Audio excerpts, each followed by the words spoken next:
L'Éternel, le Seigneur Jésus-Christ est bon. Et c'est à cause de sa bonté que nous sommes ici.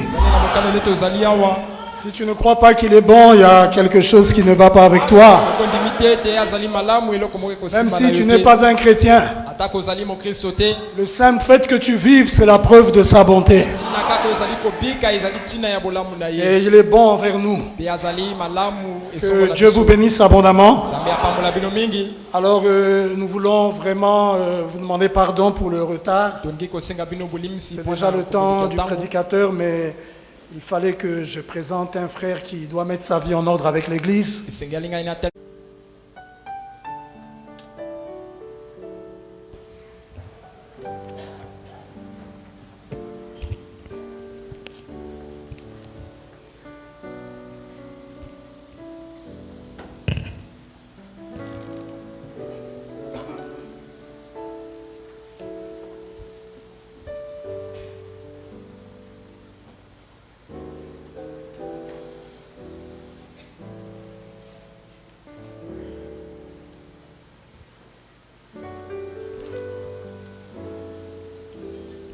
Que le Seigneur vous bénisse.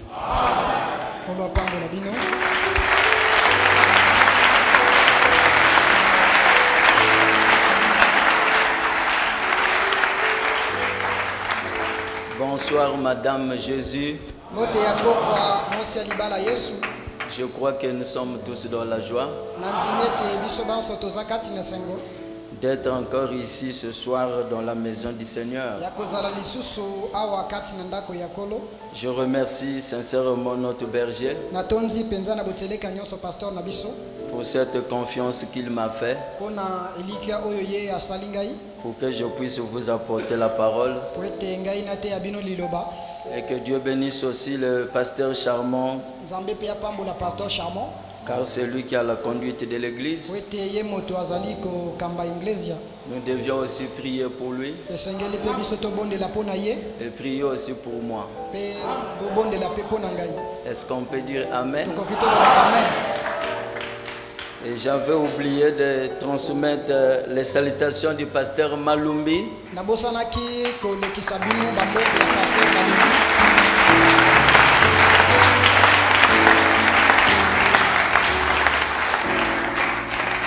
C'était les réunions de réveil qu'il avait organisées.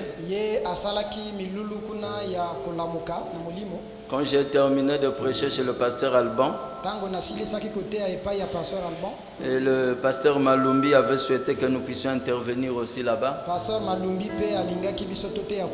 Donc j'avais prêché le lundi et le pasteur, notre berger, avait prêché le mardi. Mais quand je priais sur les sermons qui brûlaient dans mon cœur, l'Esprit m'a conduit encore de prêcher le même sermon que j'ai prêché chez le pasteur Alban.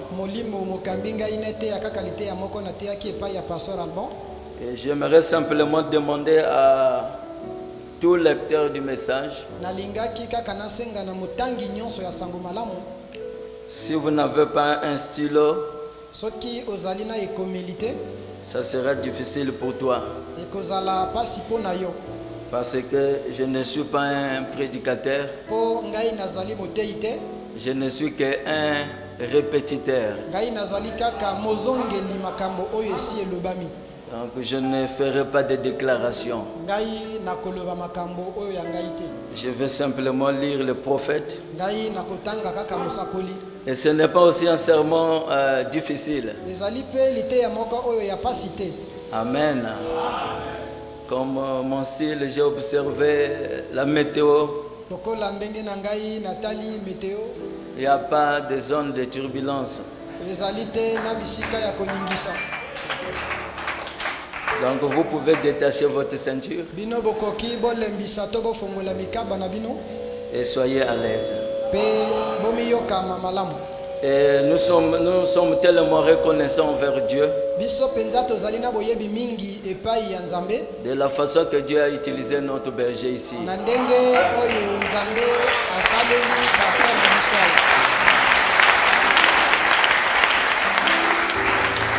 Et nous sommes tellement fiers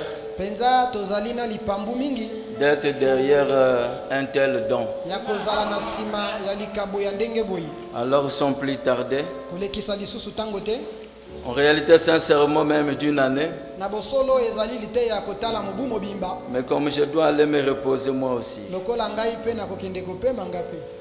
c'est mon fils Blaise qui me dit que oh, mais toi pour croire que tu es parti c'est le jour que tu es dans l'avion.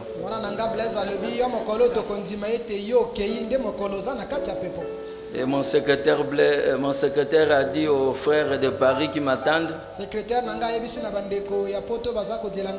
on m'a fait visiter la maison. Non, par WhatsApp, il m'a fait visiter la maison. Mon secrétaire a dit, pour te confirmer qu'il vient, c'est le jour qu'il est dans l'avion.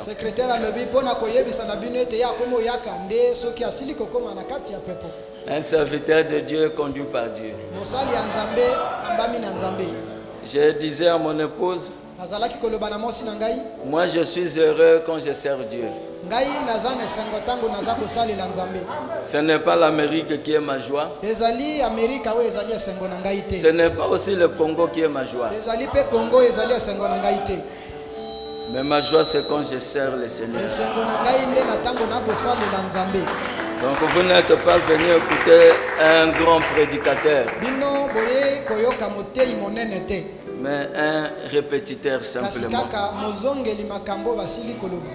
Sans plus tarder, nous nous levons pour lire la parole. Nous prenons directement dans l'Exode 12. L'Éternel dit à Moïse et à Aaron dans le pays d'Égypte,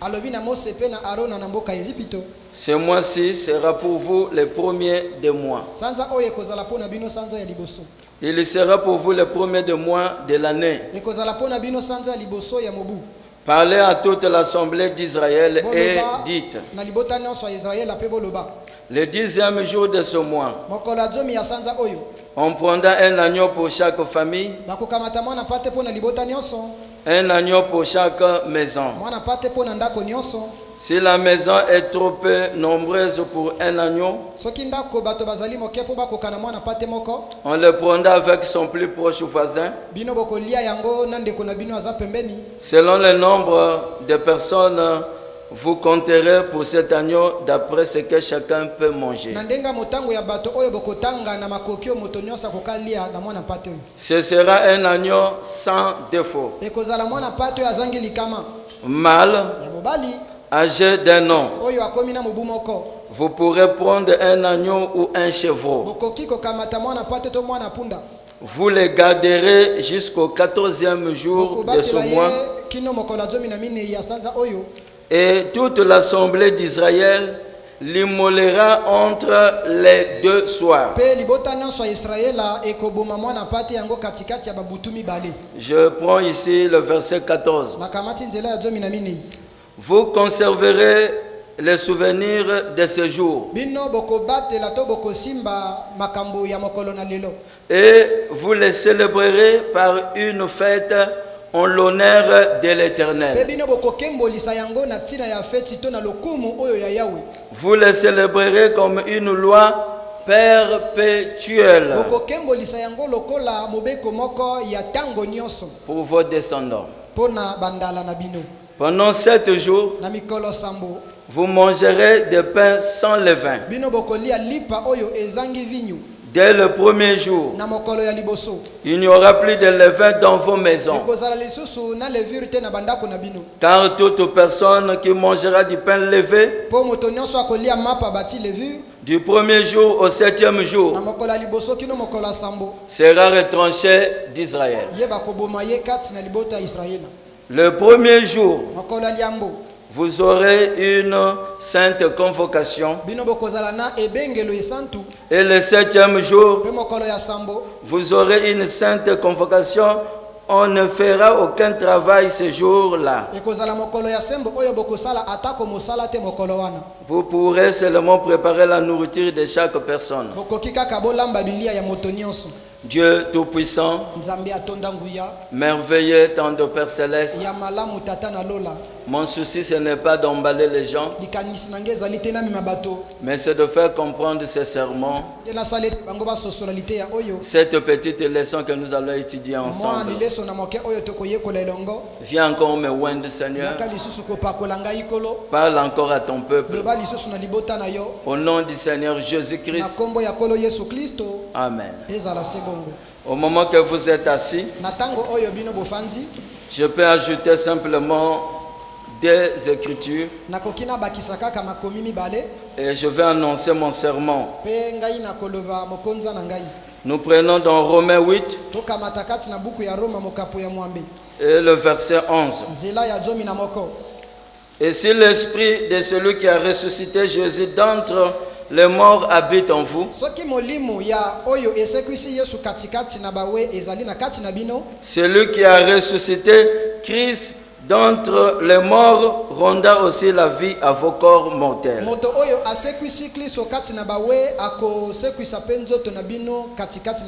Par son esprit qui habite en vous. Je termine avec Apocalypse 1, le verset 17. La présentation de Jésus à Jean. Il dit ceci dans Apocalypse 1. Quand je le vis, j'ai tombé à ses pieds comme mort. Il posa sur moi sa main droite en disant ne crains point, je suis le premier et le dernier et le vivant. Et le vivant. J'étais mort et voici je suis vivant au siècle des siècles. Je tiens les clés de la mort et du séjour des morts. Que Dieu bénisse la lecture de sa parole. Nous étions bénis avec ce sermon chez le pasteur Alban. Et la pierre de fête aussi, si vous êtes les aigles, et je le crois que nous sommes des aigles. Pierre de fête, ceux qui viennent au Bozali Bapongo, Frère Branham dit, aujourd'hui on a besoin de prédicateurs qui creusent l'évangile. C'est-à-dire il faut creuser. Quelqu'un peut dire Amen? Et nous allons parler sur le sermon que le prophète lui-même a prêché. J'aime souvent prendre les thèmes que Frère Branham prêche. Le véritable saut de Pâques. C'est ça notre titre. J'aimerais m'assurer que tout le monde m'entend là-bas au hangar. Est-ce que ça parle bien là-bas? Que Dieu vous bénisse. Donc nous allons parler sur le véritable saut de Pâques. En réalité, ce n'est pas le mois. Ce n'est pas le mois. Ce n'est pas le mois approprié pour prêcher ce sermon. Parce que j'aimerais insister et parler sur Pâques. Mais si je l'ai apporté, c'est parce que l'épouse célèbre Pâques tous les jours. Et j'ai pris l'Exode 12 pour vous montrer que la fête de Pâques, c'était une fête très importante dans la religion juive.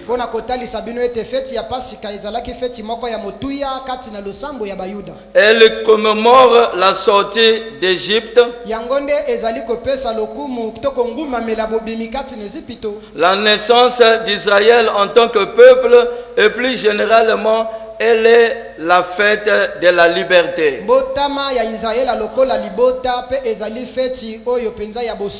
Et de la fin de l'asservissement de l'homme par l'homme. Donc c'était une recommandation de l'Éternel. Il avait demandé à tout véritable juif de pouvoir commémorer ces jours de leur liberté. C'est-à-dire tout véritable juif chaque année, il devait aller à Jérusalem pour aller célébrer la fête de Pâques.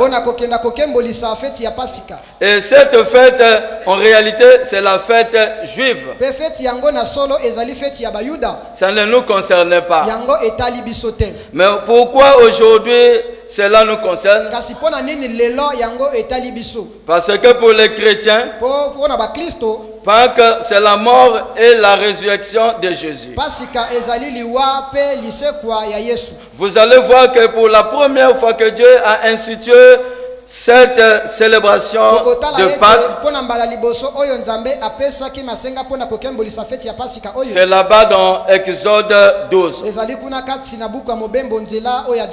C'était le jour où Dieu devait frapper tous les premiers-nés Égyptiens plutôt.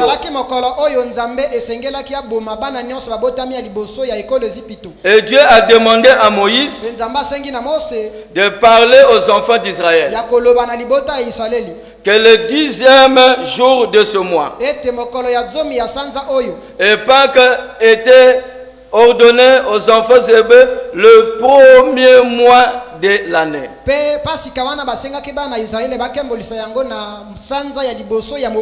Parce que c'est ce que Dieu dit dans Exode, le premier mois de l'année. Alors c'est nous, les nations, nous devons célébrer Pâques au mois de janvier.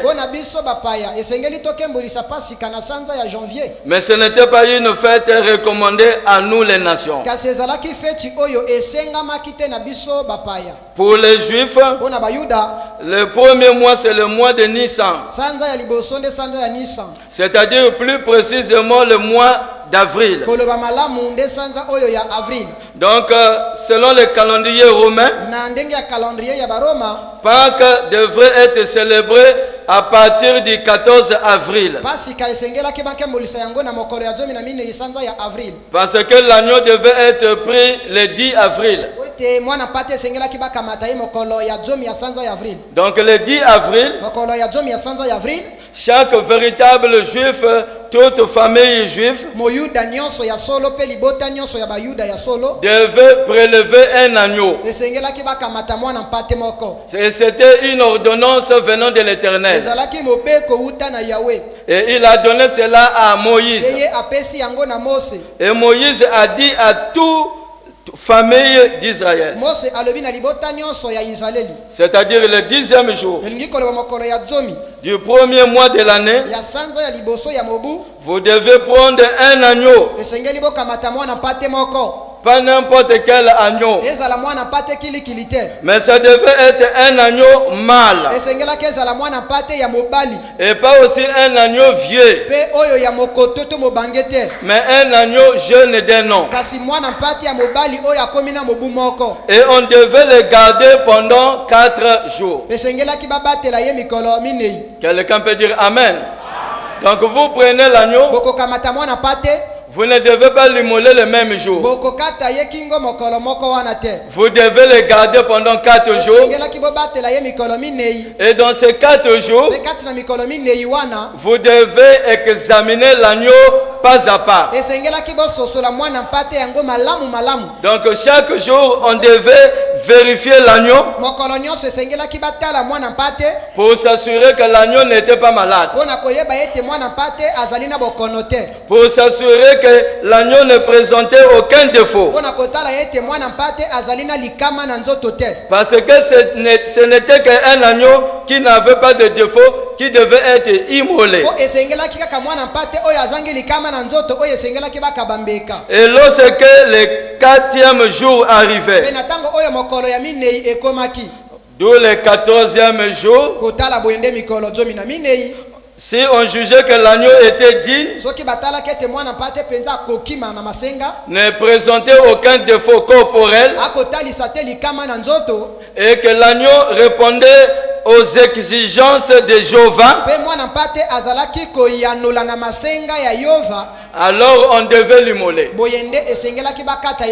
Et pour l'immoler, on ne devait pas l'immoler à n'importe quelle heure que l'homme voulait lui-même. L'agneau était gardé, mais l'agneau devait être immolé entre les deux soirs. Donc chaque véritable famille juive devait s'assurer de répondre à l'exigence que Dieu a donnée à Moïse. Car la parole de Dieu ne vient qu'au prophète. Donc ils devaient s'assurer que ce qu'ils sont en train de faire, c'était la recommandation de Moïse. Est-ce que quelqu'un peut dire Amen? Alors ce thème m'a essayé un peu de me donner un peu de vertige entre les deux soirs. Les deux soirs. Et je suis allé mener un peu de recherche. Et si Dieu parle au peuple hébreu, donc selon les Juifs, ils ont deux soirs. Et le premier soir commence de 15h et 17h. Et jusqu'à 18h. Et le deuxième soir commençait de 19h jusqu'à 21h. Quelqu'un peut dire Amen? Donc si on dit entre les deux soirs qu'on devait immoler cet agneau-là, ça devait être entre l'espace de 15h et 19h. Est-ce que vous êtes en train de voir? Chaque chose que la Bible dit a une signification. Alléluia. Alléluia. Donc cela désigne la période comprise entre le coucher du soleil et l'obscurité. Ce qui signifierait que le repas pascal était mangé bien après le coucher du soleil.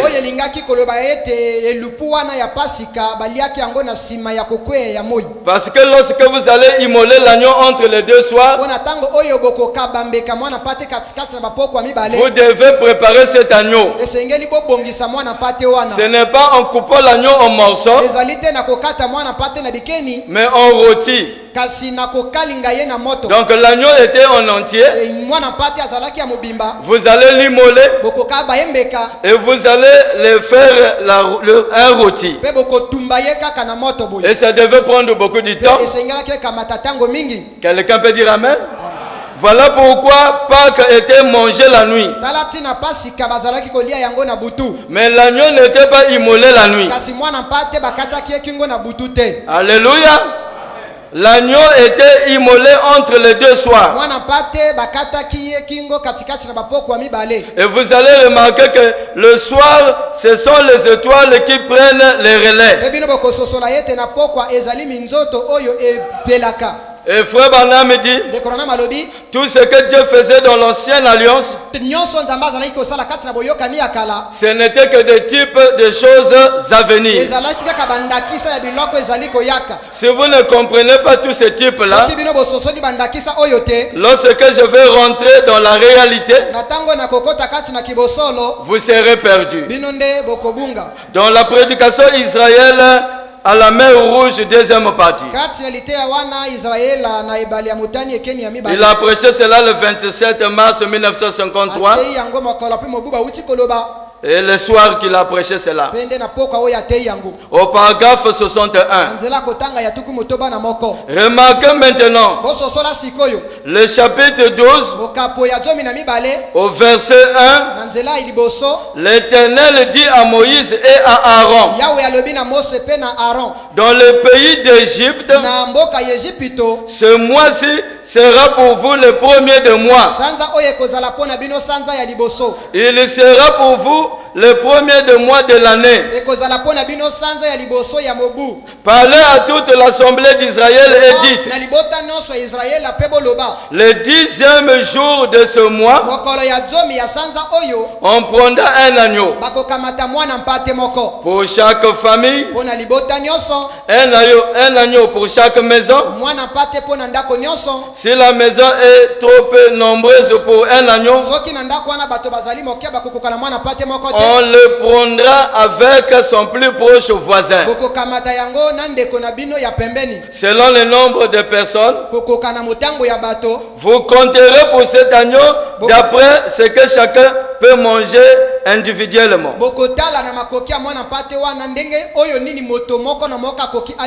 Votre agneau sera un agneau sans défaut. Et là, frère Branham a saisi la vision. Entre parenthèses, il dit: oh, comme c'est beau. Mâle âgé d'un an. Âgé d'un an. Vous pourrez prendre un agneau ou un chevreau. Vous le garderez jusqu'au 14e jour de ce mois. Cela ferait 4 jours. Et toute l'assemblée d'Israël l'immolera entre les deux soirs. Observez le type. Alléluia. Alléluia. L'agneau, symboliquement parlant, l'agneau de Dieu, l'expiation juste avant la destruction. Remarquez, cela devait être un jeune agneau. Ça devait être un mâle, le premier de la brebis. C'était Jésus. Le premier de la Vierge Marie. Donc cet agneau pascal, cet agneau qu'on devait immoler là-bas dans l'Exode 12, cet agneau-là typifiait parfaitement Jésus.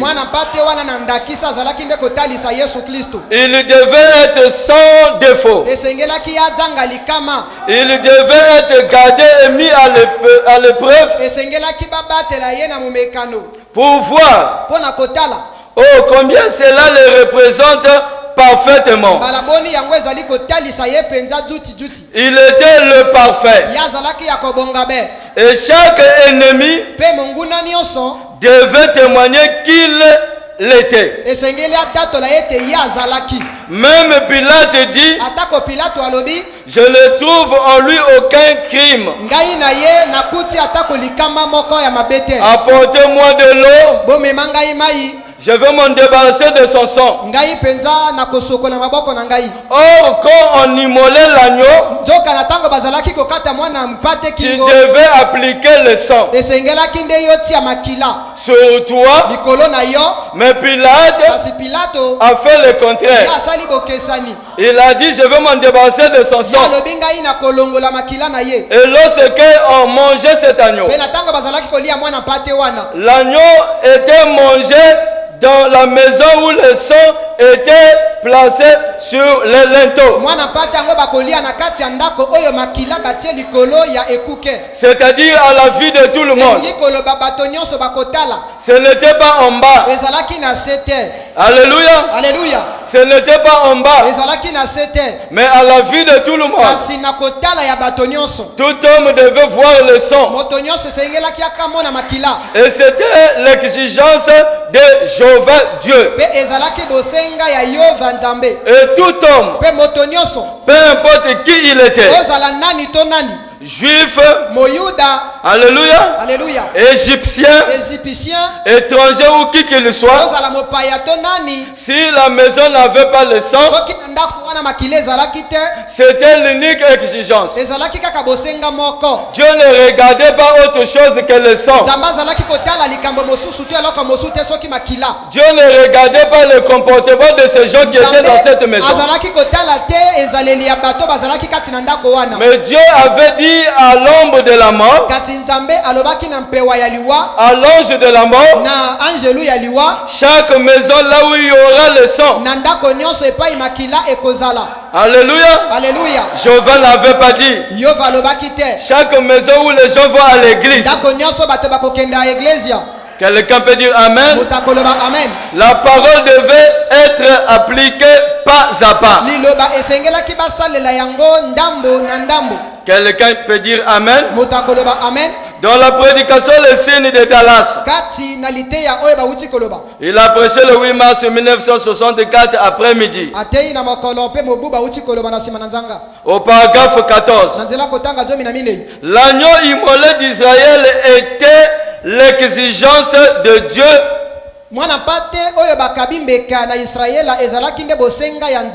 Jéhovah exigeait un agneau immolé, un substitut innocent, comme nous l'avons vu donc au cours de cette semaine. Dieu, quand il prend une décision, il ne la change jamais, et il a pourvu des moyens. La première chose qu'il a faite quand l'homme est tombé, il devait pourvoir des moyens pour les ramener. Si jamais il voulait les racheter, alors il a décidé de sauver l'homme par le sang d'un innocent. Et que ce soit Dieu, que ce soit le diable, tous deux ce sont des divinités.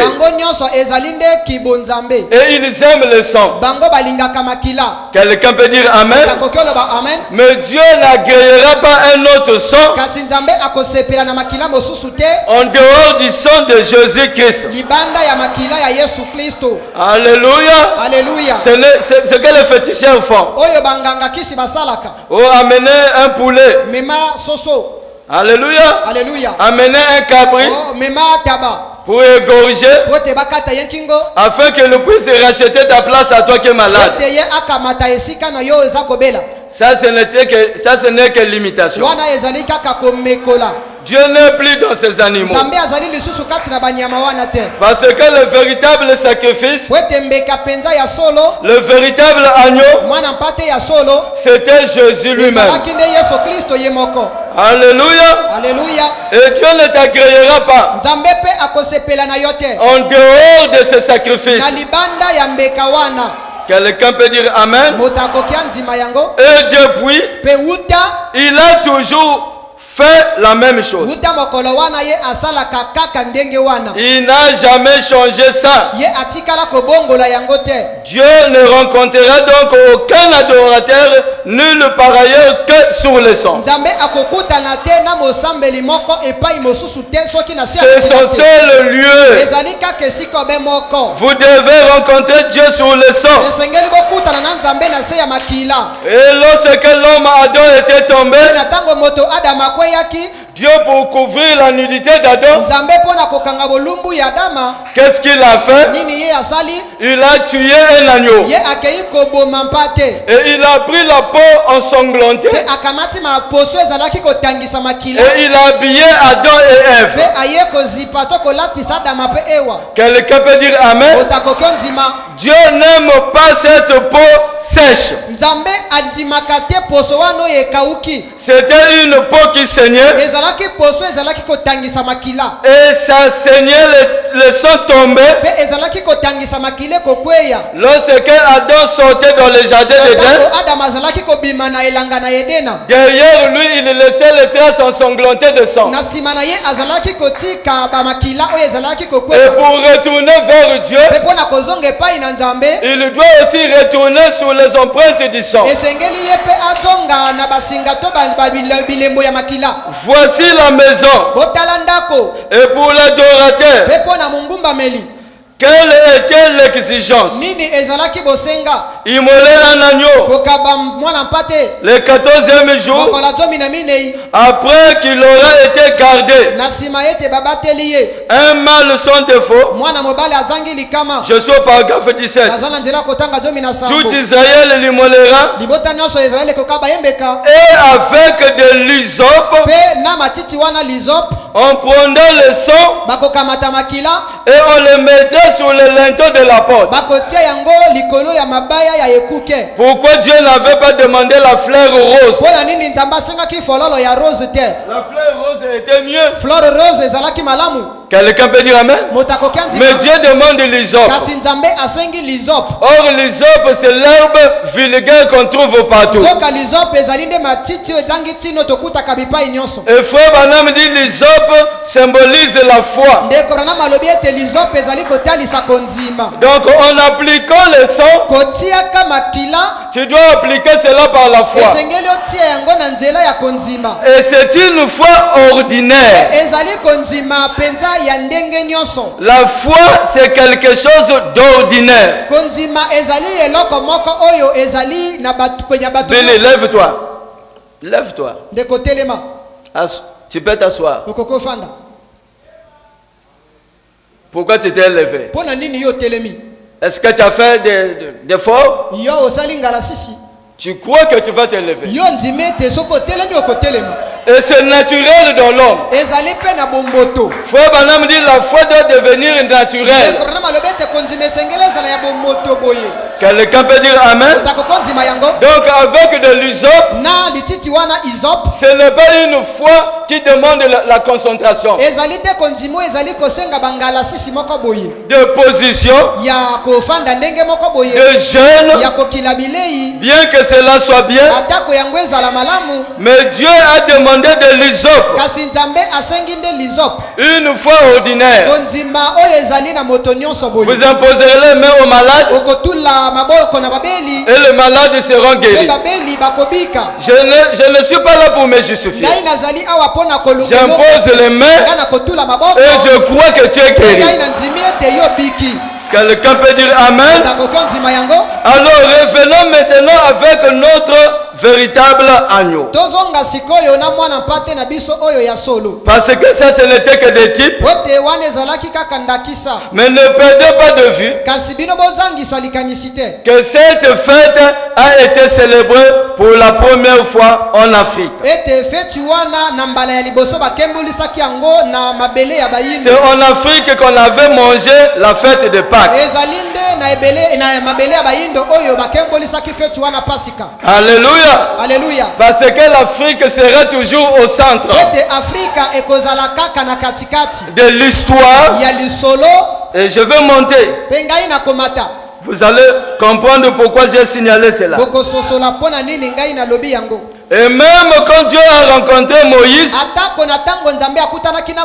Dieu l'a rencontré au mont Horeb, c'est en Afrique. Et c'est en Afrique que Moïse a reçu les 10 commandements.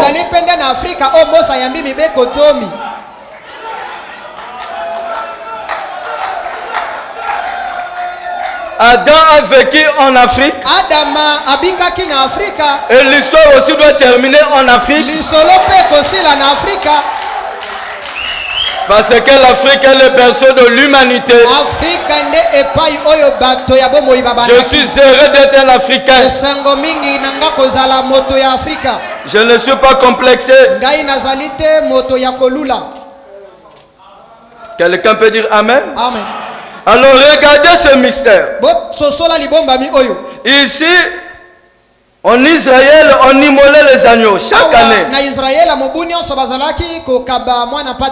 Et chaque pécheur devait amener un agneau. Mais une fois que Jésus est arrivé, écoutez le témoignage de Jean. Jean 1, 29. Le lendemain, Jean, il vit Jésus venant à lui. Et il lui dit, voici l'agneau de Dieu qui ôte le péché du monde. Contradiction. Quelqu'un peut dire Amen? Tous les Hébreux, toutes les personnes intelligentes qui étaient là, ils ont dit, mais Jean est malade. Un agneau ne marche pas comme ça. Malgré que Jésus marchait, quand Jean l'a vu dans la vision, Jean a vu que c'était un agneau. Quelqu'un peut dire Amen? Ce n'est pas ce que leurs yeux disaient qui comptait. Ce que le prophète dit, pour moi c'est un absolu. Voilà pourquoi je ne ferai jamais de cette Bible mon absolu. Ça c'est l'absolu du prophète. Et moi mon absolu c'est le prophète. Et dans Jean 3, il témoigne encore. Dieu a tant aimé le monde qu'il a donné son fils afin que quiconque croit en lui ne périsse point, mais qu'il ait la vie éternelle. Donc quand Jésus est venu sur la terre, lui il était le véritable agneau. Tous les autres agneaux qu'on immolait dans le temple, ce n'était que des types du véritable agneau. Comme lorsqu'on prenait cet agneau de l'Exode 12, on devait d'abord le nettoyer, le laver, afin de pouvoir l'examiner. Jésus aussi est allé dans le Jourdain. Il s'est fait laver par Jean. Quelqu'un peut dire Amen? Et Jésus était un juif. Je peux dire Amen? Bien que nous savons qu'il n'a rien d'un juif, mais par alliance, il était un juif. Il a dit le salut vient des juifs. Et en tant que juif, lui aussi célébrait cette fête de Pâques. Chaque année, il célébrait la fête de Pâques. Mais cette fois-ci, c'était sa dernière fête qu'il devait manger. Donc cette fête devait être célébrée pendant 7 jours. Et c'est pendant ces 7 jours, on ne devait pas trouver de levain parmi le peuple hébreu. Quelqu'un peut dire Amen? Mais cette fois-ci, lorsqu'il va, il était parti le 10e jour. Il est rentré à Jérusalem le 10e jour. Et il a été arrêté. Et il a été gardé pendant 4 jours. Ils accomplissaient seulement la parole. Frère Branham dit on l'a traîné devant 4 tribunaux afin d'être critiqué et examiné. Et le premier tribunal c'était Anne. Anne c'était un sacrificateur. Ensuite Caïphe. Ensuite Pilate. Ensuite Hérode. Tout ça c'était pour typifier les 4 jours. Quelqu'un peut dire Amen. Mais quand Caïphe était devant Jésus, vous savez que ce que Caïphe a fait? Caïphe a dit, est-il le fils de Dieu? Jésus dit, toi-même tu l'as dit. Et Caïphe va oublier. Alors il était le souverain sacrificateur. Aucun souverain sacrificateur n'avait le droit de déchirer son habit sacerdotal. Et s'il le déchirait, cela voulait dire que c'est la fin de son service. Mais quand Jésus était là debout, lui le véritable souverain sacrificateur, celui qui avait prêté ce pouvoir à Caïphe,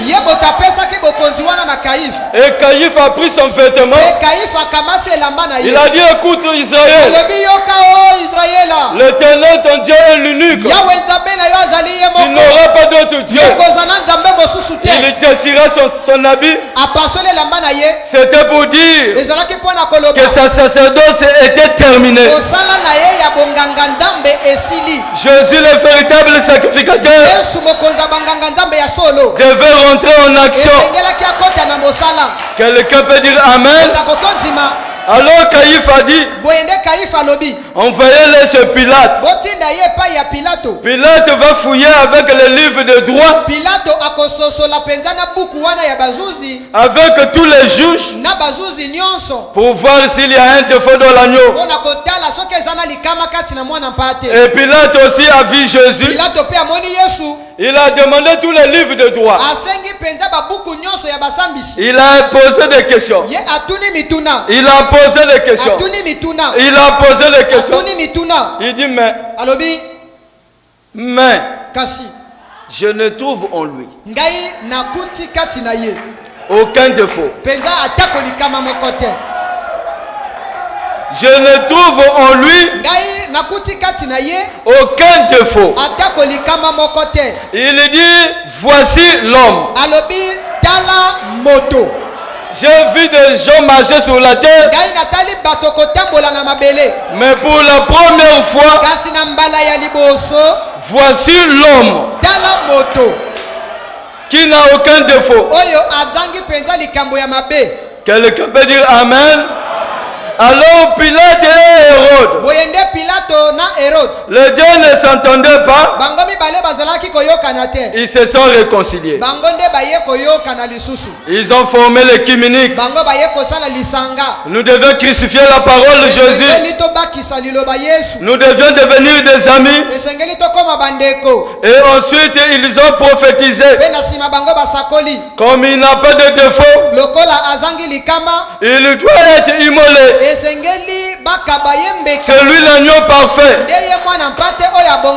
Et ils l'ont amené à Golgotha pour le crucifier à Golgotha.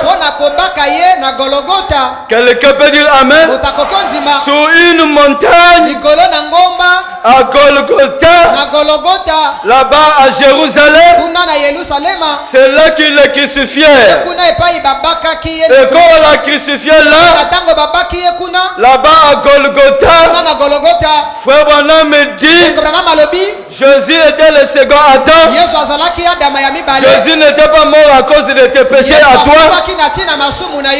Jésus est venu mourir pour le péché d'Adam.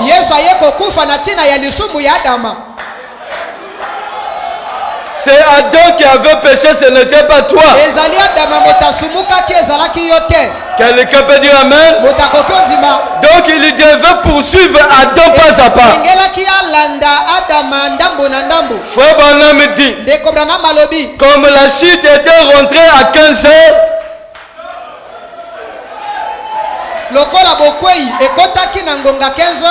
Jésus aussi devait attendre 15 heures pour crier tout est accompli. Frère Branham dit, les gens n'avaient pas compris pourquoi il avait dit ça. Il était ici à la croix. Le diable était aveugle. À cause de beaucoup d'années qui s'étaient écoulées, il avait oublié que sur cette colline, au mont Golgotha, là se trouvait la tombe d'Adam. Quelqu'un peut dire Amen. Et quand le sang de Jésus a touché la tombe d'Adam, Jésus a dit tout est accompli. Quelqu'un peut dire Amen. Alors, si vous êtes la sémence d'Adam, en rachetant Adam, Adam nous a représenté dans la chute. Le second et le dernier Adam nous a représenté dans le rachat. Est-ce que quelqu'un peut dire Amen? Et on l'a pris, on l'a placé là-bas dans une tombe. Après l'avoir crucifié, il a rendu l'âme. Et on a pris son corps. On a enseveli son corps. Pour les païens, ils avaient dit c'est terminé. Pour les Romains, ils ont dit que c'est terminé. Donc pour sceller leur témoignage, ils ont placé le sceau romain. Frère Branham dit le sceau romain c'est la pierre. Et ils ont placé cela à la tombe. Parce qu'un sceau veut dire une œuvre achevée. C'est terminé. C'est fini. C'est terminé. Nous l'avons eu. Il n'y a rien à faire. Il est mort. Enterré. C'est fini. Le diable ne savait pas que ce n'était que le commencement. C'est là que l'ennemi a commis sa plus grosse faute.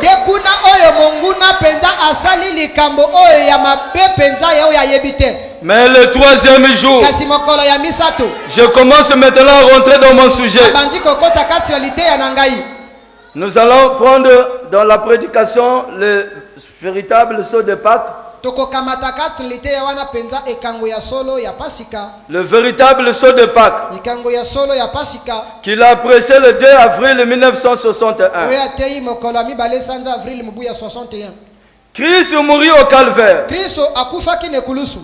Là, c'est ce que j'ai déjà déclaré. Je ne veux plus revenir là. Au paragraphe 111. Vous allez lire ça aussi ici. Hein, là où Frère Branham dit que Jésus est mort là où Adam était enseveli. C'est dans la même prédication. Quelque chose est arrivé en ce matin de Pâques là. C'était un sceau.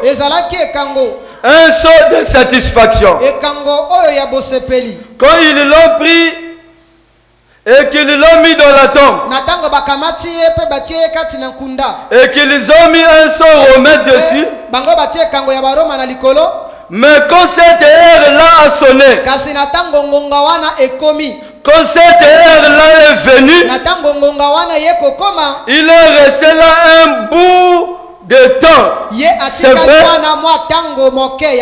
Il est resté là ces 3 jours et 3 nuits. Mais à l'heure fixée, celle dont les Écritures parlaient détruisez ce temple. En 3 jours je le rebâtirai. Pourquoi il n'était pas ressuscité le premier jour? Parce qu'il y avait une barricade des Écritures. Rien ne l'empêchait de ressusciter le premier jour. Mais les Écritures faisaient une barricade. Donc dès le troisième jour, au lever du soleil, un ange est venu. Il a arraché le sang romain. Quelqu'un peut dire amen. Et Jésus est sorti de la tombe. Mais à l'heure fixée, celle dont les Écritures parlaient, frère Branham dit Alléluia. Quand il a dit détruisez ce corps, et je le relèverai le troisième jour. Il n'y avait alors rien qui pouvait empêcher cette écriture. Il devait s'accomplir. Et ce sang fut brisé. Et il ressuscita. Le même Jésus. Et il vit encore pour toujours. Voilà pourquoi Paul a écrit au peuple de Romains. Romains 8, 11. Et si l'esprit de celui qui a ressuscité Jésus dont le mort habite en vous, celui qui a ressuscité Christ dont le mort, rendez aussi la vie à vos corps mortels par son esprit qui habite en vous. Est-ce qu'il y a un croyant qui peut dire amen? Dans la prédication des chants de Pâques, paragraphe 97. Maintenant les tonnerres doivent tonner. Il n'y a pas eu la résurrection sans que les tonnerres puissent grandir. Alléluia. Alléluia. Ça c'est que je vais lire, c'est des tonnerres pour le diable maintenant. Parce que nous devions monter. Nous devions célébrer notre Pâques aujourd'hui. Tout le temps que je prêcherai, c'est pour célébrer Pâques. Et je prêcherai le véritable Pâques aujourd'hui. Donc, frère Branham dit, nous sommes à Pâques aussi. Frère Branham dit amen. Nous en sommes à notre Pâques maintenant. Nous sommes déjà ressuscités. Le prophète dit Alléluia. Passez des choses de ce monde aux choses de la promesse de Dieu. Pas que nous le serons. Nous le sommes déjà. C'est le gage. C'est la promesse de Dieu. Il doit répandre son esprit dans le dernier jour. Et c'est cela qu'ils doivent faire. Aucun démon de l'enfer. Au paragraphe 217. Que tous les démons m'entendent maintenant. Aucun démon de l'enfer ne peut m'empêcher de ressusciter. Il n'y a aucune porte qui puisse me fermer au nez ce matin-là. Les sceaux sont brisés. Alléluia, je suis libre. Je suis un aigle. Je suis ressuscité avec Jésus. Je ne suis pas un mort, je suis vivant. J'étais mort à cause de mes péchés. Mais lorsqu'il est ressuscité, je suis ressuscité avec lui. Ce que nous faisons ici, ce n'est qu'une formalité. La bataille a été emportée. Nous combattons dans la victoire. Non pas que je vivrai. Je vis au temps présent.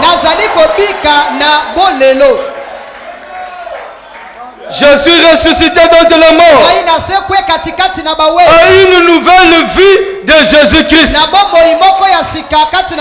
Voilà pourquoi Pierre a compris cela. Il a dit: je suis maintenant une nouvelle créature. Toutes choses sont devenues nouvelles. Si tu es en Christ Jésus, c'est la nouvelle vie qui commence.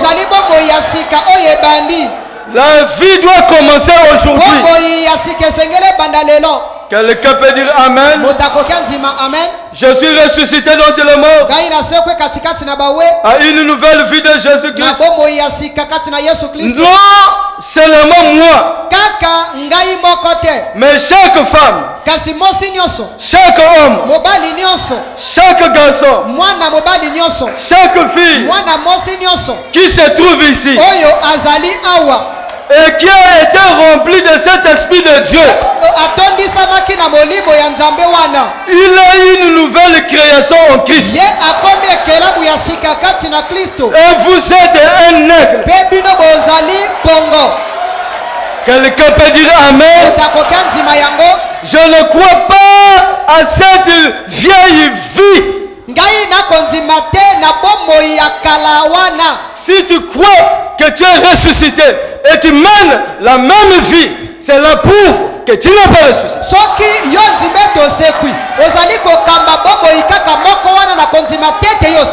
Les gens doivent témoigner que tu as changé.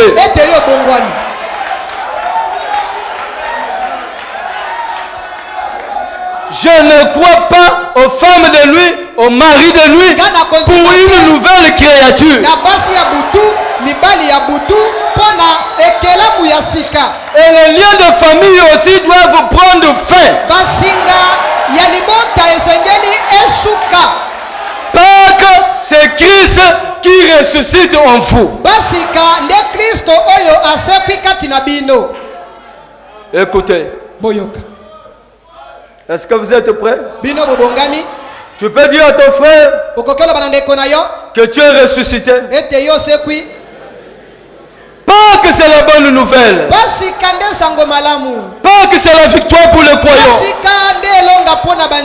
Pas que c'est la victoire. C'est la joie. C'est la paix. C'est le courage. C'est la délivrance. Quelqu'un peut dire Amen? C'est là que Jésus a mis KO à Satan.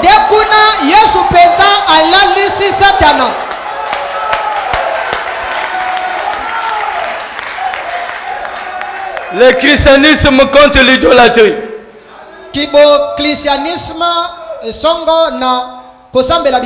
Paragraphe 191. Ça commence à devenir intéressant. Aujourd'hui, tous les démons qui vous ont poursuivi. Alléluia. C'est une mauvaise nouvelle pour eux. Ils se sont trompés d'adresse. J'ai un message. C'est le message de Pâques. C'est le message de la victoire. Nous sommes rendus participants de sa sainteté. Nous qui sommes à son image,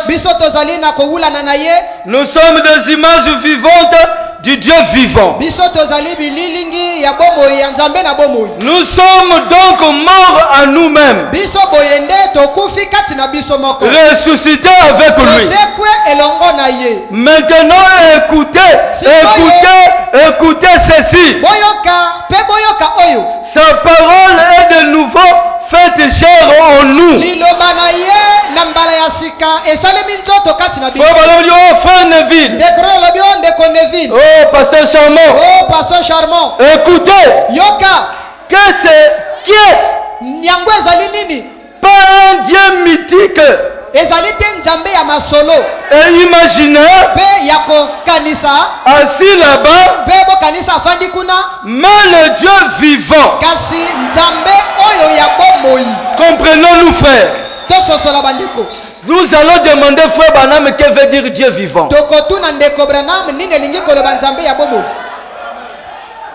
Frère, oh moi mon Dieu est vivant. Frère Branham me dit, qu'est-ce que le Dieu vivant? Oh, assemblée du Dieu vivant. Oh frère, nous avons un Dieu vivant. Tu sauras que tu mens. Ça c'est maloba ya pamba. Ça ce n'est que du verbe. Des verbes. J'ai un Dieu vivant. Qu'est-ce que Dieu vivant?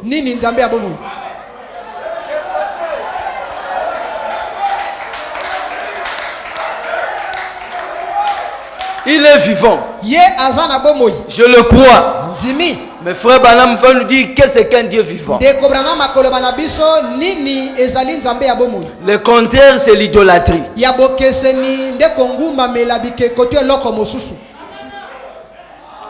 Qu'est-ce que le Dieu vivant? La parole en vous. Devenons réel. Oui, gloire à Dieu. Oh, je sais que vous pensez que je suis un exalté. Je le suis peut-être. Mais oh frère, le voyez-vous, vous avez triomphé de chaque dénomination, de tout le paganisme. Un Dieu vivant rendu manifeste dans un temple vivant. Et la parole de Dieu, qui est Dieu, est faite chair en vous. Dieu vivant, ce Dieu fait chair en vous. S'il n'est pas en toi, c'est l'idolâtrie. Si le Dieu de Branham, il n'est pas vivant en l'air.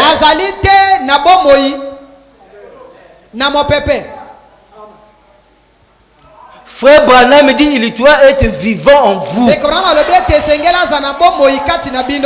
Le Dieu vivant, c'est lorsqu'il vit en vous-même. Adorer le Dieu du pasteur Massamba, c'est l'idolâtrie.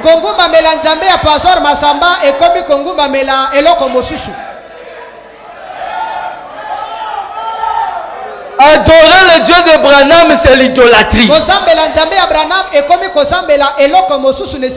Je dois adorer le Dieu vivant qui vit en moi-même.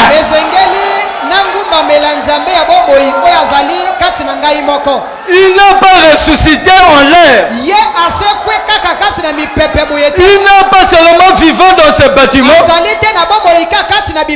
Il doit être vivant en vous. Quand je lui parle, je rentre à l'intérieur de moi-même. Frère Branham dit, savez-vous que Jésus, quand il priait, il parlait à ce Dieu qui était en lui. Et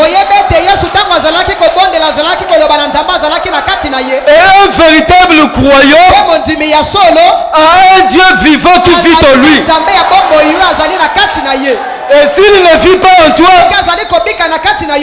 pas que va ressusciter Jésus dans ton cœur. Quelqu'un peut dire Amen. Est-ce que tu as un Dieu vivant?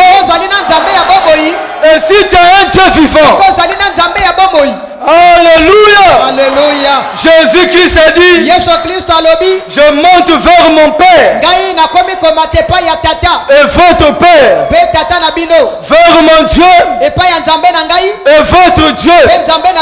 Nous avons le même Dieu que Jésus. Romain dit si l'esprit qui a ressuscité Jésus d'entre les morts habite en vous, il doit habiter en vous. Pourquoi ta vie ne change pas? Tu adores le Dieu de frère Ludovic, il ne te fera aucun bien. On a trop des idolâtres ici. Cherchez ce soir que ce Dieu devienne vivant en vous. Et tu peux dire comme l'a dit Jean, après avoir expérimenté ce Dieu dans sa vie, il a écrit une épître. Il a dit, celui qui est en vous, il est plus grand que celui qui est dans ce monde. S'il est en vous, vous n'aurez plus peur du diable. Vous n'aurez plus peur de francs-maçons. Tu n'auras plus peur de l'oncle sorcier. Lorsqu'il parle, je me moque de lui. J'ai un Dieu vivant. Je l'ai vu en œuvre. Alléluia.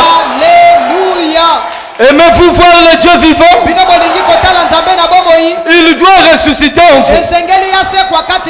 J'aime cette écriture. Persévérer. C'est une écriture qui m'est familière.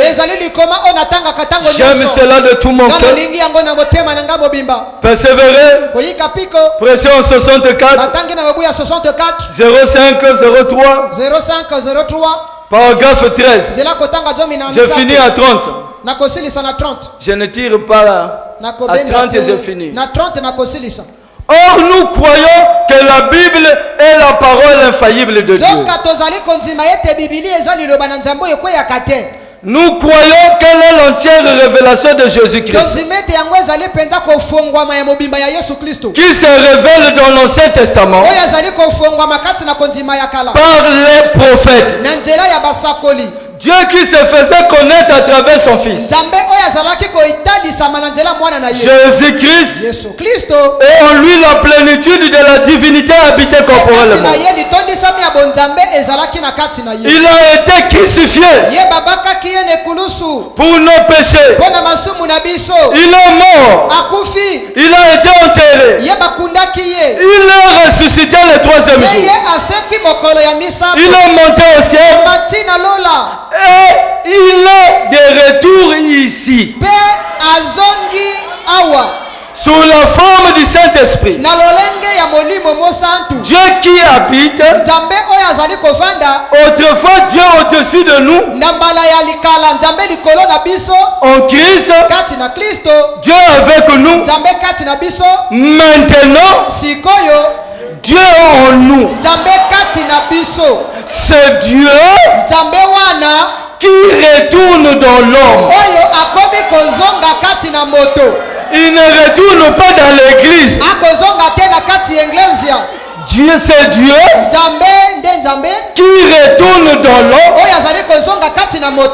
pour adorer, être adoré à travers l'homme, l'intermédiaire de Dieu.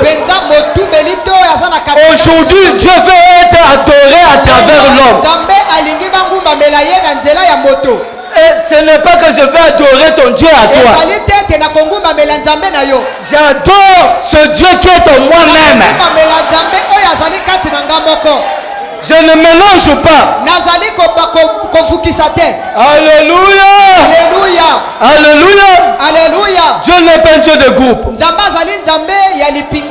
Je n'adore pas le Dieu de Branham. J'adore ce Dieu qui est en moi-même.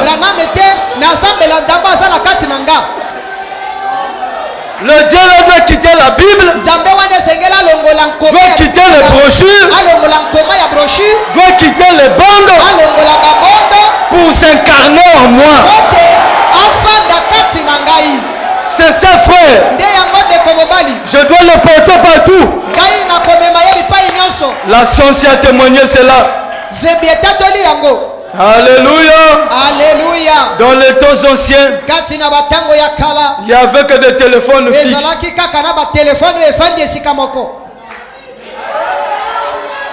Pour aller téléphoner, tu dois marcher jusqu'au rond-point Mungali. Mais la science a dit non. Maintenant, on doit fabriquer portable. Moto na moto. Chaque personne. Aujourd'hui, pour téléphoner, je n'ai plus besoin d'aller à Mungali. N'a-t-il beaucoup na poche? Je mets ma main dans la poche. Je fais sortir mon téléphone. La science a seulement témoigné qu'aujourd'hui Dieu est devenu portatif.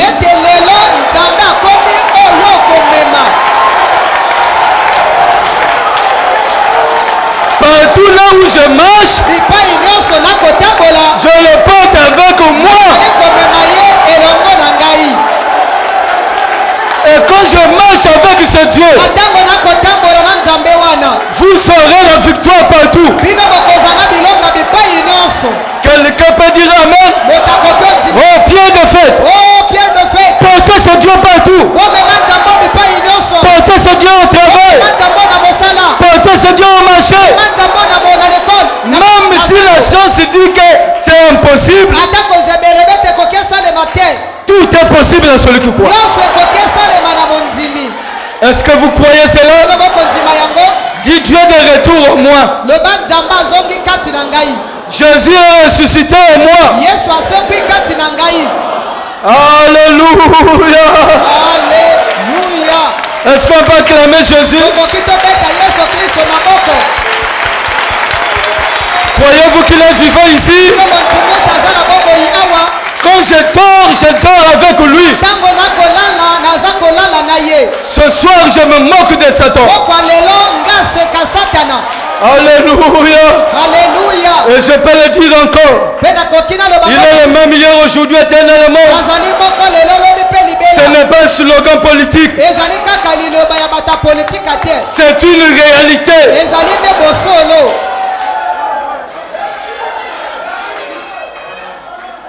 Allez dire à mes disciples. Paragraphe 111. Qu'est-ce que le sceau romain signifie? Pour lui. Qu'est-ce que le sceau romain signifie pour lui? Ils l'ont mis dans la tombe. Ils ont placé la pierre. La pierre, c'était le sceau romain. Alléluia. Le sceau romain ne signifie rien pour lui. Au matin de la résurrection, le sceau a été arraché. Il n'était plus dans la tombe. Le frère Branham continue. Il dit pas plus que signifierait le sceau des États-Unis. Le sceau des États-Unis, c'est l'aigle. Quand il est mort, pour accomplir cette écriture, ils ont placé l'aigle. Le sceau romain, le sceau des États-Unis, sur la tombe de William Branham.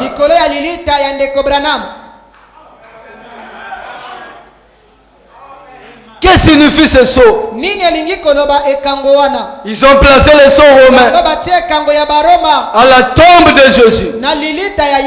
Que signifierait le sceau des États-Unis? Ou n'importe quel d'autre, ou un sceau d'une certaine église. Ou n'importe quoi d'autre. Dieu doit vivre. Il doit sortir. Il ne peut pas vivre parmi les morts.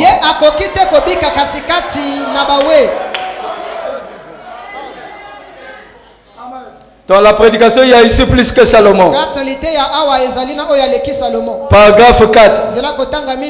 Dieu est merveilleux. N'est-ce pas? C'est le prophète, c'est pas moi. Nous sommes très reconnaissants. Nous devions être, nous le sommes. En effet, les gens les plus heureux de la terre, le peuple de Dieu, sans souci. Ah, laissez-moi faire la fierté. Nous sommes le peuple le plus fier.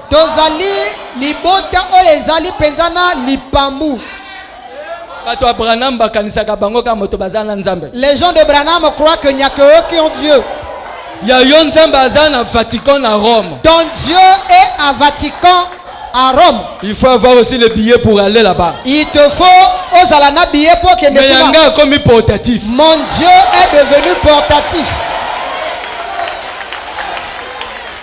Si vous croyez pas et vous sortez ici avec des soucis, vous ne croyez pas la parole. Tout doit changer aujourd'hui. Alléluia. Alléluia. Les gens les plus heureux de la terre, le peuple de Dieu sans souci. Bon, sérieux, ça n'a pas de souci. Peuple, il y a Satan. Toi, tu es un peuple de Satan. Pas que nous donne la joie. Pas que nous amène l'espérance. Car Christ en nous l'espérance de la gloire. Moi je vis sans souci. Madame n'est pas là. Les enfants ne sont pas là. À la maison je danse.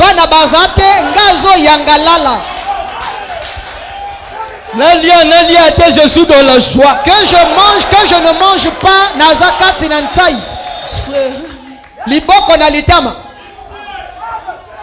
Selon l'évangile saint politique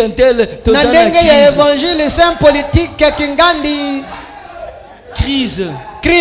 Ah, frère, rupture. Crise était. Ah, rupture. Ôte le souci dans ton cœur. Le souci étouffe la foi. Dis à ton frère, je n'ai pas de souci. A commis portatif, hasard ou à la poche. Parce que j'ai mon Jésus qui est dans ma poche. Voilà pourquoi je ne dois pas crier. Oh Dieu! Oh Dieu! Zambé! Calmement. Tranquillement. Dieu vivant. En moi.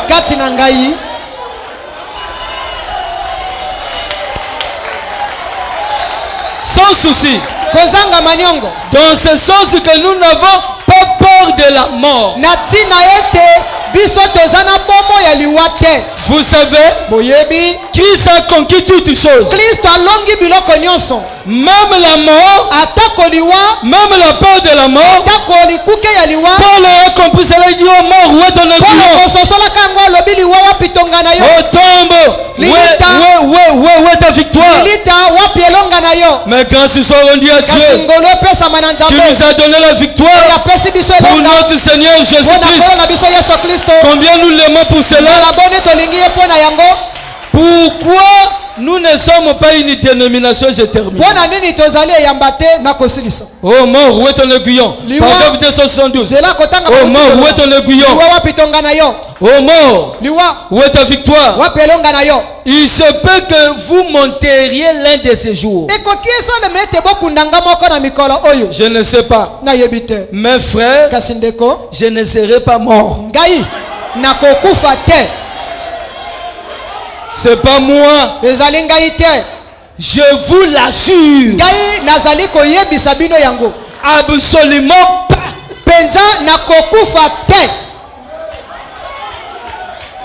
Placez le son des États-Unis comme vous voulez. Si un frère venait vous dire que Branham est mort, ne le croyez pas.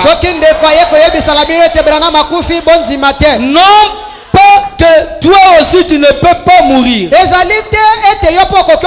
Absolument pas. Oh, malgré le sort des États-Unis, nous ressusciterons. Alléluia. Nous ressusciterons. Ce matin de la résurrection, quand les liens de la mort seront brisés, nous ressusciterons. Alléluia. Je suis en train de lire. Nous ressusciterons. Il n'y a rien qui puisse m'empêcher de ressusciter. Il n'y a pas assez de démons dans tout l'enfer pour m'empêcher de ressusciter. Il n'y a rien d'assez suffisant nulle part pour m'empêcher de ressusciter. J'ai la promesse de Dieu. J'ai le Saint-Esprit. Le Zoé. La vie éternelle de Dieu. La vie éternelle de Dieu. Oh bien-aimé, nous sommes vivants. Je ne peux peur de la mort, parce qu'il vit en moi. Jésus est ressuscité en moi. Je dois marcher en nouveauté de vie. La vie du péché doit finir. Il y a un Dieu ici qui change. Il y a un Dieu ici qui délivre. Tout est possible à celui qui croit. Que le Seigneur Jésus-Christ vous bénisse. Que le Seigneur Jésus-Christ vous comble. Croyez-vous qu'il est vivant? Croyez-vous qu'il vit? Vivant, vivant, il est digne de louange. On chante ça seulement pendant 3 minutes. Souvenez, et le pasteur charmant vient. Est-ce que croyez-vous qu'il est vivant? Oh bien-aimé, si tu es rentré ici avec des soucis, c'est pas que pour toi. Tu dois sortir ici sans souci. Il est vivant. Les sœurs, relevez-vous. Nous devons chanter pour glorifier Jésus. Il est vivant. Il n'est pas dans la tombe. Bouddha est dans la tombe. Mahomet est dans la tombe. Tous les grands leaders sont dans la tombe. Mais notre leader n'est pas dans la tombe. Comme preuve, la tombe est vide. Le sceau romain a été ôté. Mais le sceau des États-Unis encore là. Parce qu'il attend le jour de la résurrection pour que ce soit ôté. On va danser ce Pâques.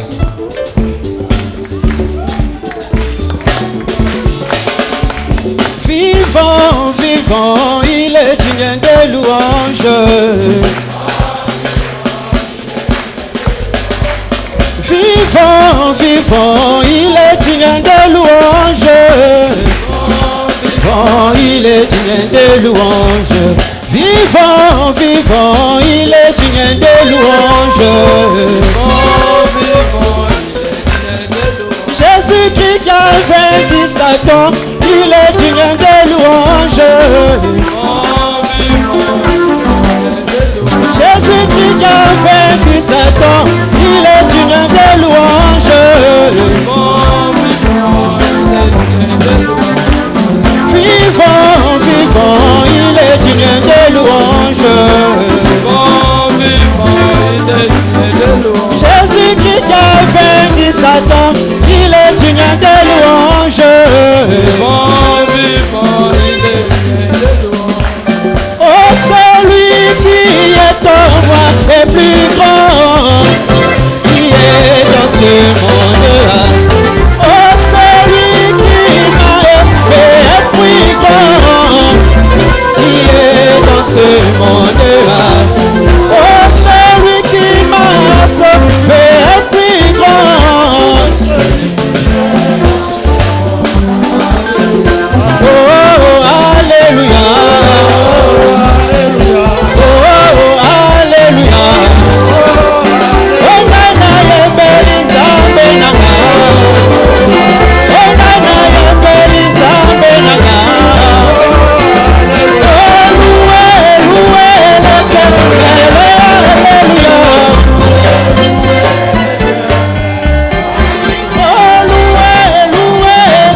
l'éternel.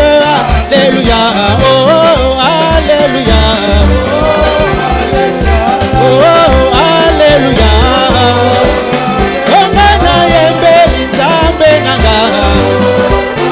Ongana yembeli nzambe nanga. Ongali nakotika te ngala yesa ikanga banga babwana. Ongana lemba te ngala yesa ikanga banga babwana. Te yeswa ikanga banga babwana. Loué, loué l'Éternel, alléluia. Oh, dansez, dansez pour Jésus, Christ, alléluia. Oh, alléluia. Oh, ma bambolina Yahweh, Yesu kubisama. Oh, ma bambolina Yahweh, Yesu kubisama. Oh, nazanga kilobiko, amesinga lobiko. Bolina Yahweh, Yesu kubisama. Oh, nazanga kilobiko, amesinga lobiko. Bolina Yahweh, Yesu kubisama. Oh, ma bambolina Yahweh, Yesu kubisama.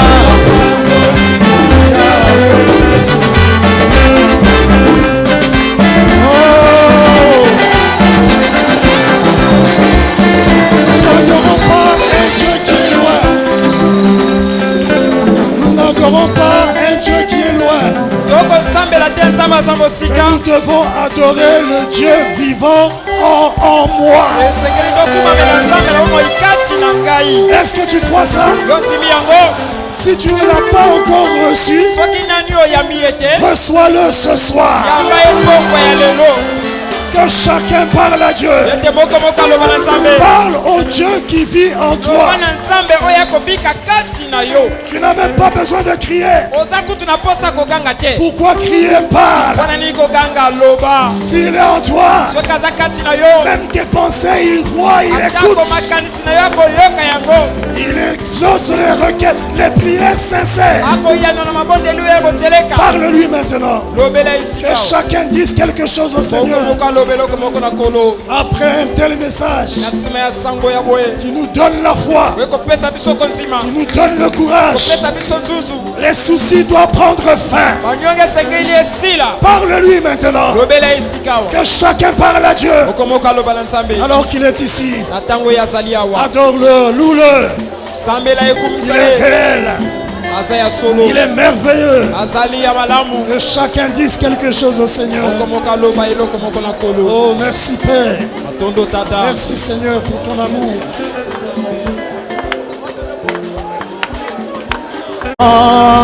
Oui, c'est déjà fait. Oui, c'est déjà fait. Oui, c'est déjà fait. Jésus l'a fait pour moi. Oui, c'est déjà fait. Oui, c'est déjà fait. Oui, c'est déjà fait. Jésus l'a fait à la Prions le Seigneur. Oh Père, quelle prédication. Le véritable saut de Pâques. Merci pour ce que Pâques représente pour nous. Nous voulons vivre la réalité de cette Pâques. Tu es mort et ressuscité dans le but de venir vivre en nous. Et tu as dit par ton prophète que nous n'adorons pas un Dieu qui est au ciel, car la divinité est en nous. Nous devons adorer ce Dieu qui vit en nous. Nous voulons la réalité de ce Dieu vivant. Nous ne voulons pas adorer simplement le Dieu de Branham, ou le Dieu de Massamba, car tu as dit à Abraham que tu avais fait alliance avec lui, en vertu de laquelle tu serais le Dieu d'Abraham et de toute sa postérité. Nous voulons que toi tu sois notre Dieu individuel. Car tu n'es pas un Dieu de groupe comme tu nous l'as dit. Tu traites avec nous en tant qu'individu. Viens vivre en chacun. Ôte les soucis, Père. Car tu n'es pas mort. Tu es réel. Tu es tout puissant. Tu vis. Et tu veux nous prouver que tu vis. À quoi nous sert le Dieu de Branham s'il n'est pas le même pour nous? À quoi nous sert le Dieu de Josué s'il n'est pas le même pour nous? Tu veux être le même que celui qui ne t'a pas expérimenté par le moyen du baptême du Saint-Esprit dans son âme, qu'il le reçoive au nom de Jésus-Christ. Accorde-le, Seigneur, afin que tu deviennes son Dieu. Merci pour ta parole. Merci pour ce glorieux message. Merci pour ton serviteur Ludovic. Bénis-le encore davantage. Inspire-le encore pour les prochains cultes, Père. Et d'avance, nous te disons merci. Comme nous te l'avons dit au début, nous t'avons dit d'avance merci pour ce que tu allais faire. Et nous voyons ce que tu as fait. Oh, que ton nom soit béni. Que ton nom soit élevé. Que ton nom soit glorifié. Merci, Père. Avec cette parole que nous avons reçue, Satan doit être sous nos pieds aujourd'hui. Toi, démon de maladie, tu es sous nos pieds. Démon de tristesse est sous nos pieds. La vie du péché est sous nos pieds. Quel que soit le problème, tu es sous nos pieds. Au nom de Jésus, que tous les démons quittent le peuple de Dieu. Que la joie, la paix, la vie règne dans chaque cœur. La vie de Dieu, accorde-le, Seigneur. Bénis ton église. Merci pour tous tes bienfaits. Laisse-nous repartir dans la joie et avec cette gloire. Que cette gloire ne nous quitte pas, cette atmosphère. Et laisse-nous nous souvenir de tout ce que tu nous as dit. Bénis encore ton serviteur Ludovic. Bénis sa famille, Père. Exauce ses requêtes, pourvois ses besoins. Bénis notre pasteur. Sois avec lui, soutiens-le. Veille sur lui. Bénis chacun d'entre nous. Rentre avec nous, Seigneur. À toi nous nous recommandons. Au nom du Seigneur Jésus-Christ. Amen. Amen. Oh, que Dieu soit béni. Que Dieu soit élevé.